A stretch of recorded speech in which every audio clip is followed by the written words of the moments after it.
asalla mucayit no yani nagafatan akka tiarrifa go makina mal teje ما kelasi natti goda esirra nadabsiisan beeta na duuka na hordofani umurarra maalinni jedhe highway keessa dhaabeef maalinni jedhe gaafadhaani asalla mucayit no jedhani gana nagafatan namni kun bara ajaa'ibuma qaba. والله ما وجه مطيق إن ذكرها فاقول أنا عندي highway kitte keessatti beelala highway kitte keessatti gana highway keessa iyyuu baane iman እና isa guyyaa sadiif kan siin jedhe kana godhishi ogartiin bittaa talbaan hin bulu hin oolu ashi mama يجون ساعات مثلا إسا sa'aatiin ilila ammuma tumta ammuma duyda talbaan hin oolu tumameetiniin ka tumamellee akka hin binne ka supermarkeetii talbaa dheedhii bittaa isa tumteeti akooyiteetuma tumti akooyitee tumtee ogartii bakka lamatti addaan baastee gimmaasha isaa firiijii kaawwachuu hin dandeettaa hin fixattuufi malee rakkoon qabu sin miidhu yoo fixatte walitti dhahiitiniin dhuggiin argita isa booda guyyaa sadi qofa achi booda torbaan tokkoof fudhatta fooyyee isaa erga argite booda ani waan ofii wallaahi qorsii ani hin fudhatin hin jiru xumura irratti wannoo na ajajan akka dhiqadhu keessa inni dee kanumaan fayya rabbiin naa godheetini ganama isa fudhadha galgala isa fudhadha nyaata biraa wayitaraaf homaan fudhadhu.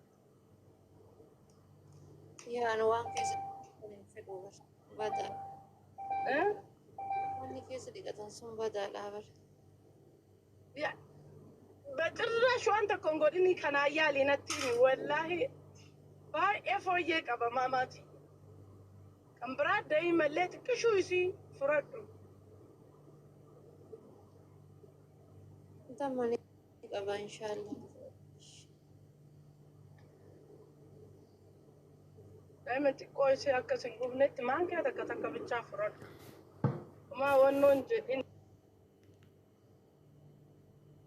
hunda giffiitii ka jedhamu sukkaara ka jedhamu isatu fida keessattuu riifida kanniin isatu fida kun ammootu miila nama bobeessaa miila jalatti bobeessa maal jedha si dadhabsiisaa humna si kutaa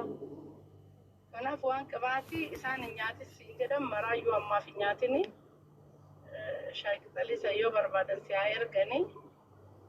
appiliilleen qomxaaxeen keessi reefu siin jette sun baay'ee bareeda appiliin innis gaariidha garuu saayid effeektii qaba baay'iseen fayyadamin. maan kata itteesiin waan si ajaa'ibu wanni kamuu akkuma faayidaa qabu miidhaallee qabaachuma biratti akka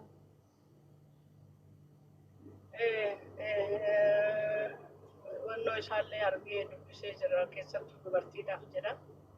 baay'ee wannoon jedhin hin guddisen isa. yaa argeen qaama hir'isuudhaaf baay'ee bareeda inni.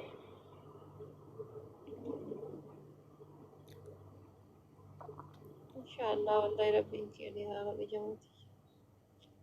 Rabbiin sirraa haa fuudhu yaadda inni illee ishee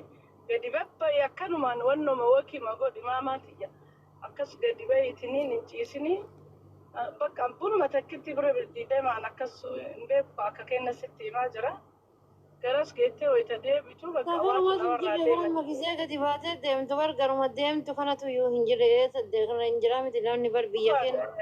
biqiltuu takkallee waan tokkollee ilaalaa deemtaa seef laalu wanni takkittiin yoo gadi baate gara nagarraa yoo zibaalaan sitti ajaa'iba malee waan takka wanni fuudhee deebitu.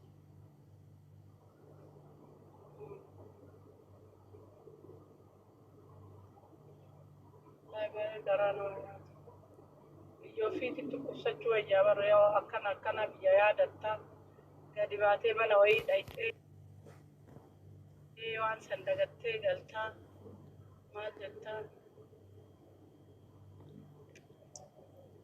Amma kun ammayyaa wayii deengatti walumaa mana yaala gallee kun amma laal gara biyyaa galuuf akkana kaatee hojjettee bootti walla